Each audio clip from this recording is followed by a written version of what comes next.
खुलुमबाय नोंथांमोननि थाखाय आं मोननैसो गोनांथार खौरां लाबोदों। अन्नानै नोंथांमोना भिडिअखौ फारि जोबजासे नायलांदो। सिफुं हारिमु आफादा 10 बोसोरारि जोनोम सान लोगोसे सिफुं हारिमुआरि फोरबो खुंफुंदों। साननैनि हाबाफारि लाना चिरांनि रौमारिनि नब्लाङाव खुंफुंदों। बर' हारिमुखौ फोथांना लाखिनाय लोगोसे लाइमोनफोरखौ फोरोंनाय आरो इयुन जोलैनो गथायना गालांनो थाखाय सिफुं हारिमु आफादा जोनोम जादों। थांनाय 2014 मायथाइयाव सिफुं हारिमु आफादा गायसनजादोंमोन। फैयै फैयै दिनैनि सानाव 10 बोसोराव आगान होफैबाय। हाबाफारियावनो रायजो सभानि एमपि रोनग्रा नार्जारिया गाहाय आलासि महरै बाहागो लानानै बुंदोंदि बर' हारियाव सिफुं हारिमु आफादा हारिमुनि जावरिखांनाय लाबोदों। लोगोसेनो सिफुं हारिमु आफादा गोदानै मोनसे आइजो माहारिखौ सिफुं सुनाय, खाम दामनाय, सेरजा हुनाय आरो बायदि दामजु आरो देंखो रोजाबनायनि सिनायथिया जोनोम जादों। बेयो जोंनि मोनसे गिदिर सिनायथि आरो गोग्गाथाव खामानि होननानै बुंदों।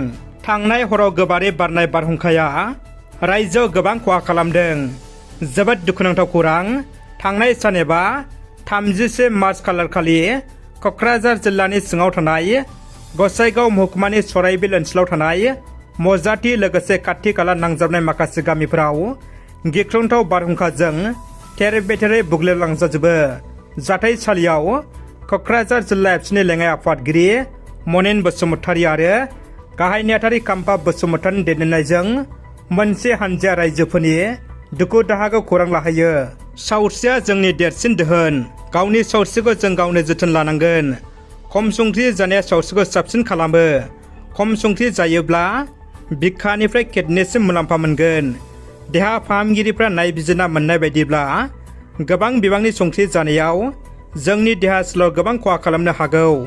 संख्रि बारा जानायनि जाहोनाव हाई ब्लाड प्रेसार, थै रोदा खारथायनि जेंना, स्ट्रक, किडनि, लिभार प्रब्लेम जानायनि बिबाङा बांगोन।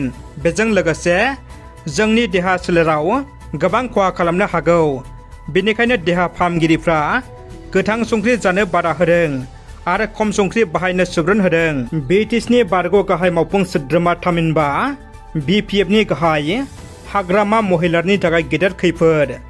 हाग्रामा महिलारनि थाखाय फैगोन नामा गेदेर खैफोद? बिटिआरनि चिफ प्रमद बर'आ गोख्रों हुमखि होदों हाग्रामा महिलारिखौ।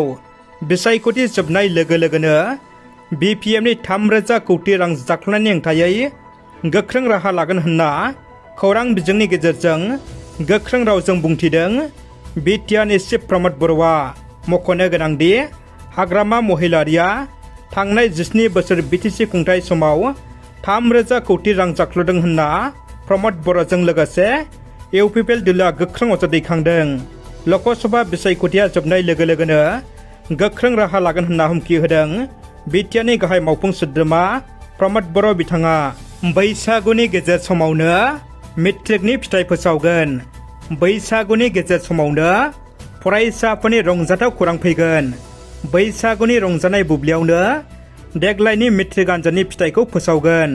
मेट्रिक आनजाद होगिरिफोरनि गिदिर खौरां। रंजालि बैसागुनि रंजानायनि गेजेरावनो मेट्रिकनि फिथाइ फोसावगोन।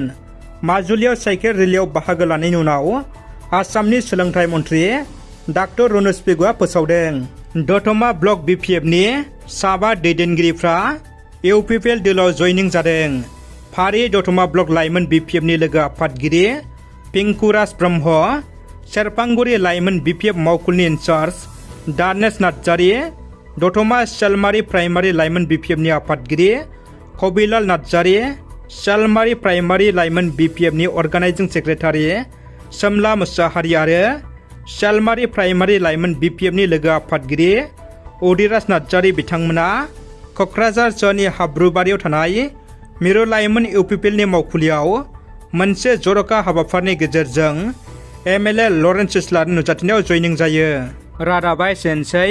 भिडिअखौ जोबजासे नायनायनि थाखाय नोंथांमोननिसिम साबायखर।